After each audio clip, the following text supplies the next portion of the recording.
Welcome everyone to another International Hoof-Care Summit Q&A session. I'm Jeremy McGovern, I'm your conference director. And we're going to go over a few things today. We have a special guest joining us in a bit, Mark Aikens from Norwich, England, who's going to share a little bit from his summit experiences of how to get the most out of your visit in Cincinnati. And of course, the main area we'll be at for most of the summit is the Duke Energy Center, downtown Cincinnati, right here on 5th Street, all one-way streets in Cincinnati downtown. So once you get through the interstate system, if you're coming from the airport or coming from uh, another area you're driving from, it'll be easy access there to the Duke Energy Center. And of course, the Hyatt Regency is there almost in the middle of the map. And that's our overflow hotel. The Hilton Cincinnati Netherland is our main hotel, and I do believe that they are full as of today. Quick reminder, something we've gone through with the other Q&As, the Millennium Hotel is now closed, so if you're used to staying there in the past, you'll need to find accommodations elsewhere. And when you get there, you'll enter the Duke Energy Center. You see from this map, the lower right is sort of the entry. You'll come in through escalators to the second floor, and our registration area is just there to the north of that green skywalk. And toward the top, rooms 200 through 205 is the general session room. 212, 211, 207, 208, 206 are all the rooms for the breakouts. And on Tuesday morning, Life Data Labs will have an educational session in the main general session area. Vet Tech will have a hands-on demonstration in 206, and Smart Pack will be doing another educational session in 207 and 208. So definitely get there early. These sessions begin in the morning at 8:30 a.m. They're repeated, so you don't want to miss out, because I think these sessions have always been a hit each year. And of course, the trade show is on the third floor. You'll come up another set of escalators. When you come around from the main escalators where you get to the second floor, you'll go to the west there, up another set of escalators to the third floor, and right there in Grand Ballroom B and Grand Ballroom A are the trade show times. On Wednesday from 10 a.m. to 1:30 p.m., 3:30 p.m. to 7 p.m., and then the final trade show session will be Thursday from 10 to 1:30 p.m. And as I mentioned, we have a guest joining us.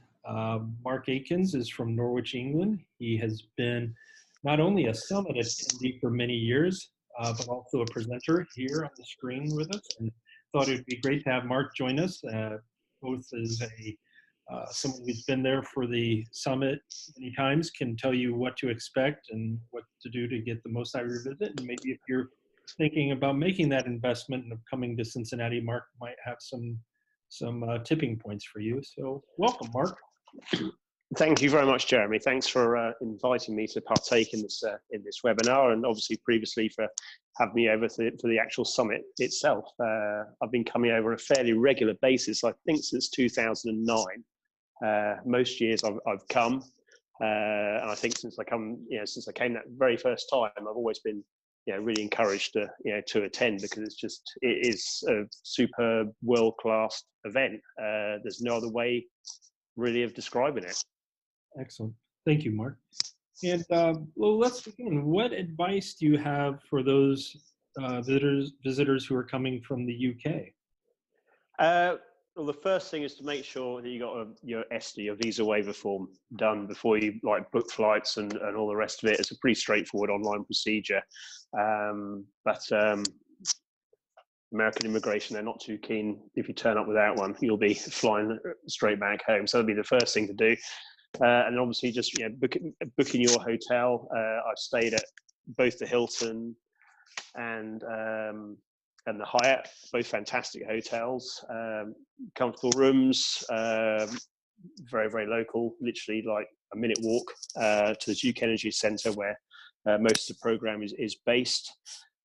So that's the first thing initially, is getting your hotel sorted out and your visa waiver form, and obviously arranging transportation from, if you're flying in obviously from the UK, transportation from the airport to either of the hotels, which again you guys at the AFJ can organise, or if you've got friends, they can come pick you up from the airport. It's a very easy run.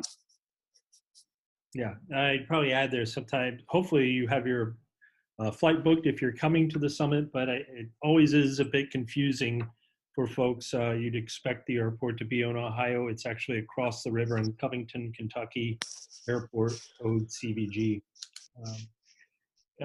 So, as a frequent traveler, what are some of the places you like to go or see in Cincinnati? There's obviously lots of restaurants and very good bars local to the actual conference. But for the sort of the broader area, I mean, the first time I came over, I was fortunate for my wife came along also. So we came, I think a few days earlier. We actually went down and stayed in the Smoky Mountains down in Tennessee.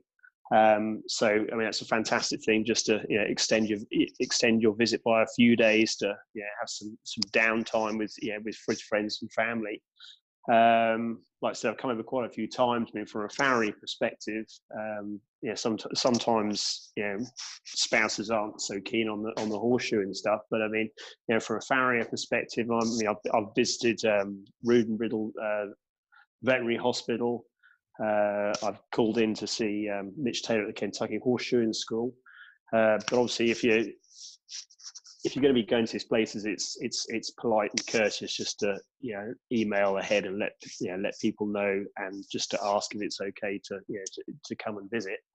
And I've been down to Louisville. The Kentucky Derby Museum is a great attraction. Obviously, you've got the Horseshoeing Hall of Fame there, with all the members of that are got all their nameplates and everything, and lots of Farrier things to look at there as well. Again, the Kentucky Derby Museum, you can pretty much spend a whole day there. I mean, it's well worth seeing. And then the Kentucky Horse Park, which is fairly nearby as well. There's a lot of very interesting things there, such as the AFA are there, and I think most sort of the equine organisations within the US have got their offices there as well.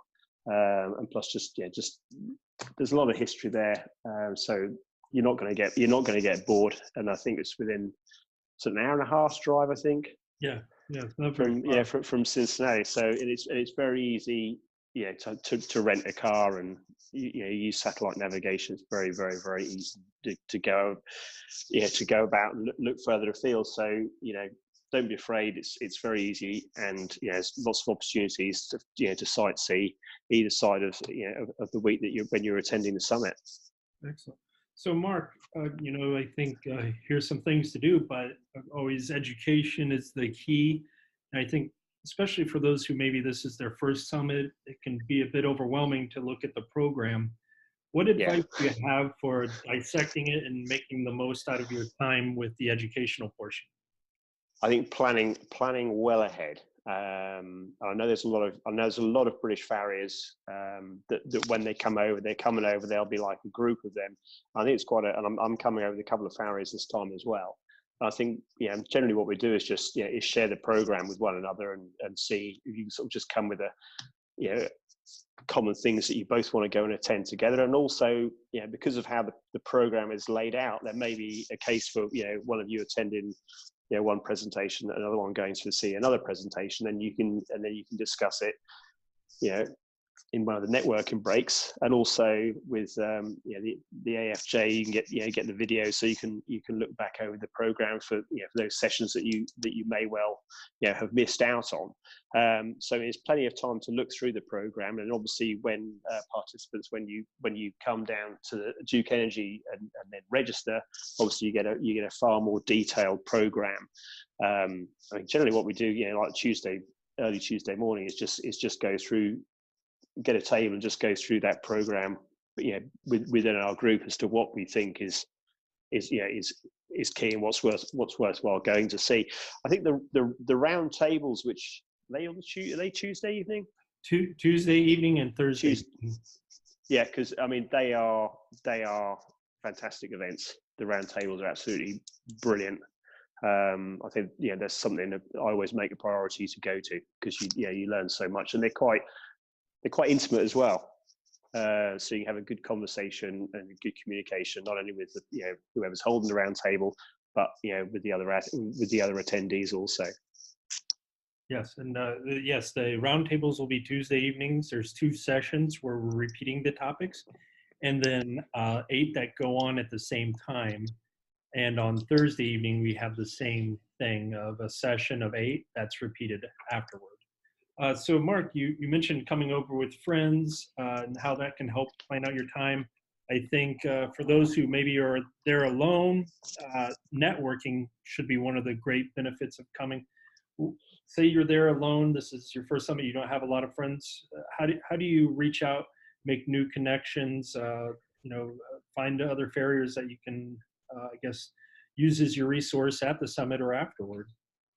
I suppose primarily this, in this age with social media, you probably might have a good hand on people that you may never have met in your life before, but you may well be friends, and you may well communicate with them via Twitter or via Facebook or whatever. So it's a fantastic opportunity to meet up with people that you've never actually met face to face with before. So if you're able to reach out to those people and say, this is when I'm attending the summit, it'd be nice to meet up, have a beer, have a coffee, go to some of the presentations together.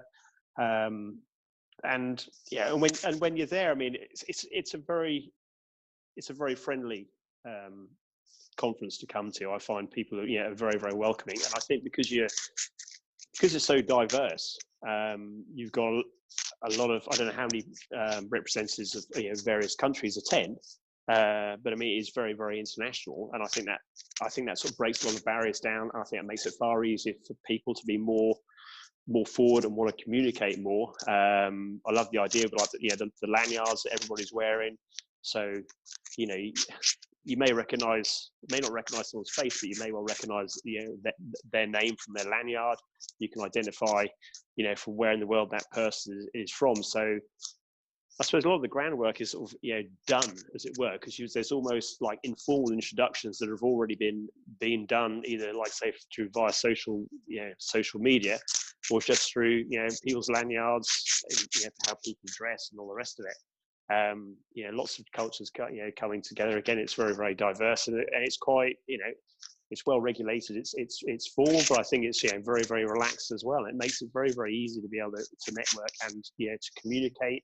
The way the sessions are laid out, where the rooms and the hallways and the tables are left out as well. I think it makes it very, very positive for people to be able to communicate with one another. And then one thing that usually brings a lot of people, both as full attendees and perhaps even trade show only, the trade show. What advice do you have for walking the trade show floor? This year we'll have about 130 exhibitors with 10 uninterrupted hours, but that can still be pretty daunting. Yeah, I think you'd know better than me as to how long the trade show's been sold out. I think when the first few years I went, there was a few spaces, but certainly for the last few years, it's heaving. It's absolutely chock-a-block. You got to be quiet. I mean, generally when I go in there, I'll take a left, or the group of us will take a left, and then we'll just go work through the rows. Certainly when the first trade show session, we'll just sort of go up and down, up and down, up and down, and then when the other various sessions are on, if we've seen something that's of particular interest, then obviously we can go back, because I mean those folks that are on the trade stands, I mean they are busy, so sometimes it's not always possible to be able to speak with people on the trade stands because of of how busy it is, the volume of people coming through there. So sometimes you've got to come back around to be able to speak to people when they got 5 minutes to spare. But it's being methodical and making notes, taking people's business cards down. Again, there's people always happy to, very, very happy to talk. And I mean, I don't know how many hats and t-shirts I must come back with every year. It's very, very informative. And it's just new every year. There's new products. Every time I come over, there's 2 or 3 things that I think, I can use that in my practice, whether it's hardware like shoes, pads, packing, what have you, or even from a software point of view. There's a lot there, lots to be taken in. You have got to be quite methodical about it and make the best use of your time with the trade show, because it's titanic. Yeah. And as an overseas traveler, or for anyone else who's traveling by plane to Cincinnati, any concerns how you pack, or what TSA allows you to carry on? I generally travel pretty light, but I'll bring a large suitcase with me, so I've got plenty of space in there. Again, because there's lots of free samples from many of the trade stands. I have, like the TSA, I pull me aside sometimes just to have a look through my bag. Things like, I suppose, like obviously like tools and knives, things like that obviously goes in the hold luggage. But they will break open bags if there's like pads and things like that in. The real no-no that I've had a couple of times, I've brought back like urethane, impression materials, and glue and things like that. And when I get back to the UK, my bag will have been opened, and items like that will have been removed, because I'm assuming because of security concerns and keeping passengers safe. So yeah, things sort of liquid or semi-liquid will be removed from your bag. So it's not even worthwhile taking that risk and taking it with you, because I'm pretty sure 99% of the time it will be removed from the bag. Okay. And then also for your packing, what are those things that we all remember to bring clean socks, but some things you might overlook to not forget to pack? Well, certainly if you're an international traveler, basic things like, and I've done it before, I've turned up with no travel plugs or anything like that, and then you just kind of basically have to beg or borrow. So definitely you need to change, bring travel plugs with you, so you can plug your phone in. If you bring a computer, you can plug your computer in.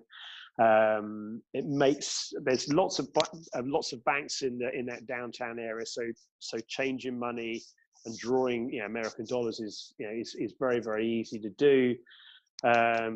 But it's probably sensible prior to your arrival you bring a couple of $100 or $100 just to see you right, so at least you can go and have a beer and just chill out the first night you get into town before you need to draw out money again. Credit and debit cards are very widely used out in the States, so that's not a problem at all. And clothing as well. I've been there for the first time. I went to Summit in 2009. There was an ice storm, and it was like seriously very, very chilly. I don't know what it is in your, it's like 1 degree Fahrenheit. It's minus 18 Celsius in our temperature. It was bloody freezing. But other occasions it's been pleasantly warm, and you can go outside in a t-shirt. Most of the time it tends to be on the nippier side though, a little bit cool. So so just be mindful what you take with you. You don't want to be getting cold out there. Right. And thankfully there are a few walkways, and there are enough restaurants nearby. You don't have to pack for maybe an Arctic trek. No, not at all. And the other thing I've got to mention is, it's essential. Take some of your own business cards with you, for when you're communicating, you're speaking with other people who are attending, and also for those that are on the trade stands. It's handy for you can take their card, but it's great if you can give them a card back, so they've got your contact details. Okay, and of course we talked about the roundtables before, and Mark is a moderator on our Tuesday night roundtables discussing veterinary farrier communications for best success in cases. Mark, I'm going to put you on the spot. Who are the speakers who are on your can't miss list? This year, definitely Hayden Price, who I was very, very fortunate enough to complete my apprenticeship with many, many moons ago. Very, very progressive farrier, and worked at the top end of a lot of equestrian sports. And also Mike Savoldi. Again, I've been a massive follower of Mike for some years now.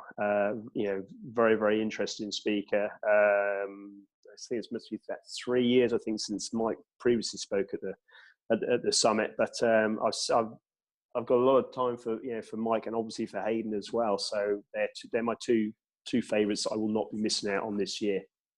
Yeah, and I think brings up a good point. We have many more speakers. You'll want to visit ihcs2020.com to look at the schedule beforehand. Many of you received our 16-page mailer, or maybe looked at the schedule earlier this year. Sometimes we move sessions around to accommodate speaker needs. So definitely plan your days, especially if you're only coming in for maybe a day or two, by looking at that. Don't want you to miss any sessions. So ihcs2020.com. Okay, Mark. Well, I want to thank you for your help today, and I think you gave us a lot of great tips, and looking forward to seeing you in Cincinnati. Looking forward to seeing you too, Jeremy, and all the other attendees. Really looking forward to it.